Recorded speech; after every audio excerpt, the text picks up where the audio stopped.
Bonjour à tous, c'est Hugo de Adosport et aujourd'hui on termine notre série de guides sur les différentes statistiques dans lesquelles vous pouvez investir des points en début de partie en nous intéressant aujourd'hui à la recharge des projectiles. La vitesse de recharge de vos projectiles est appelée comme ceci car ce n'est pas la cadence de tir que vous aurez avec vos projectiles, non, ça reste la même chose pour tous les niveaux. La vitesse de recharge de vos projectiles, c'est la vitesse à laquelle va se remplir la barre jaune qui, à chaque palier, vous permettra de tirer une balle. Vous l'avez compris, un temps de recharge moins long, ça veut donc dire que la barre jaune se régénérera plus rapidement et donc que vous pourrez tirer plus de projectiles. Alors évidemment, tirer plus de balles, ça vous permet d'avoir une plus grosse présence dans la partie, c'est utile pour tous les postes, mais vous l'avez compris si vous suivez cette série de guides depuis le début, tout est question de compromis. Vous n'avez en effet que 6 points de compétences à répartir dans 4 statistiques différentes, chacune possédant 5 niveaux. Tout est question donc de choix et de compromis à réaliser pour investir avec intelligence vos points de compétences disponibles. Si vous avez suivi un petit peu nos précédentes vidéos, vous avez déjà probablement idée de ce qui vous attend, à savoir que la vitesse de recharge est préférée des joueurs défensifs, des joueurs tank support plutôt que les joueurs offensifs, mais vous verrez que c'est pas forcément vrai, donc on va se plonger un petit peu dans tout ça. Et comme d'habitude, on a des vidéos pour vous illustrer tout ça, et là ce que vous voyez c'est le niveau 1 de vitesse de recharge, et c'est lent. C'est très lent, c'est le niveau 1, aucun point de compétence investi. Autant vous dire qu'avec ça, vous n'avez pas beaucoup le droit à l'erreur. Chaque balle est précieuse. L'avantage est que vous pouvez vous estimer confiant dans votre habilité à toucher votre adversaire et donc tout investir en vitesse et taille de projectile pour avoir des balles. Mais si vous êtes si confiant, vous n'aurez pas besoin de temps de vitesse et de projectiles aussi larges. Vous allez préférer enlever un point en taille de projectile pour le mettre en recharge par exemple. Vous aurez peu ou prou la même chance de toucher votre adversaire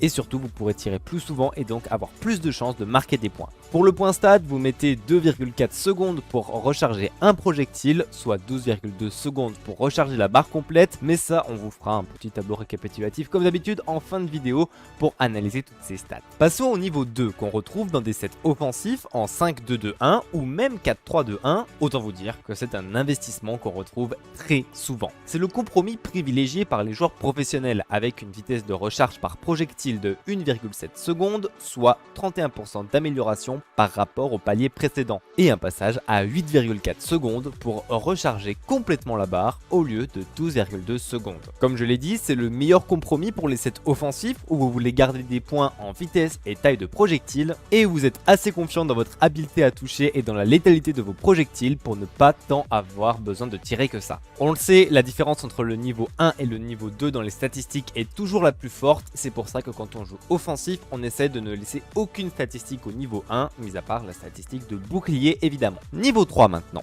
on commence à arriver au point où vous avez à peine le temps de tirer une balle que la suivante est déjà rechargée. Mais on arrive aussi sur un niveau hybride. Côté stats, chaque projectile se recharge en 1,3 secondes, soit une amélioration de 23% par rapport au palier précédent, et la barre jaune se recharge totalement en 6,5 secondes. Ce niveau 3 peut être joué de deux façons, offensivement et défensivement. Offensivement, ça veut dire jouer en 3-3-3-1, un build qu'on a beaucoup vu lors de la World Cup 2019. Un build qui a le mérite de permettre de s'adapter à la stratégie adverse, mais c'était à une époque où on n'était pas certain de voir les équipes jouer autour des boucliers. En 2021, avec la force de la statistique bouclier, dont je vous invite à être témoin en regardant notre vidéo à ce sujet, tout le monde a dans son équipe un joueur support qui a le niveau 5 en statistique bouclier. Plus vraiment besoin de s'adapter donc, on sait qu'il y aura forcément des boucliers en face. Le 3-3-3-1 donc un peu disparu, il reste jouable à bas niveau, même si je vous conseille plutôt le 4-3-2-1. Défensivement, ce niveau s'inscrit parfaitement dans une stratégie en 1-1-3-5.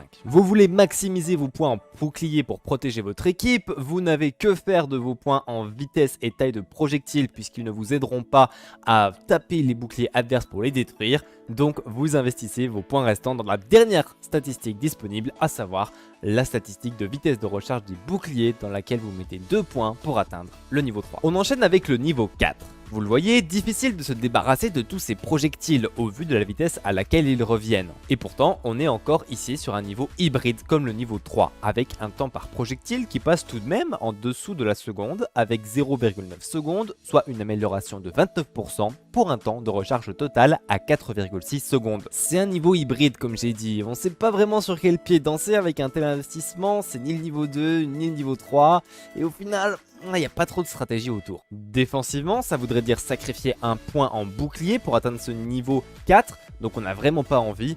Et offensivement, ça veut dire faire de gros sacrifices sur la vitesse et la taille de vos projectiles.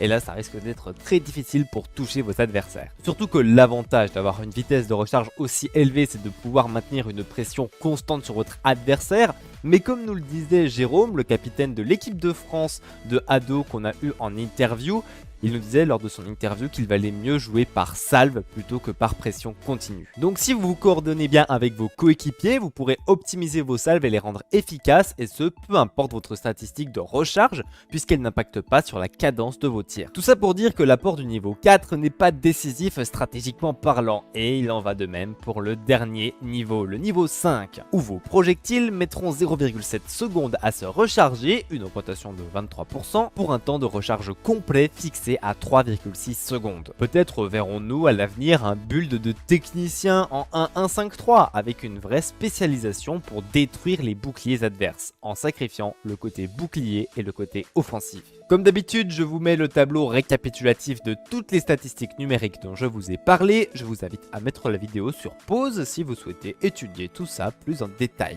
Voilà, cela conclut notre série vidéo de guide sur les 4 statistiques principales du Ado. J'espère qu'avec celle-ci, vous aurez un véritable œil d'expert pour investir au mieux vos 6 points de compétence. Les vidéos guides, tutos, etc. vont bien évidemment continuer sur d'autres thèmes, donc abonnez-vous et mettez la cloche pour ne rien louper de nos prochaines vidéos. Sur ce, c'était Hugo et je vous dis à la prochaine sur Ado Sport.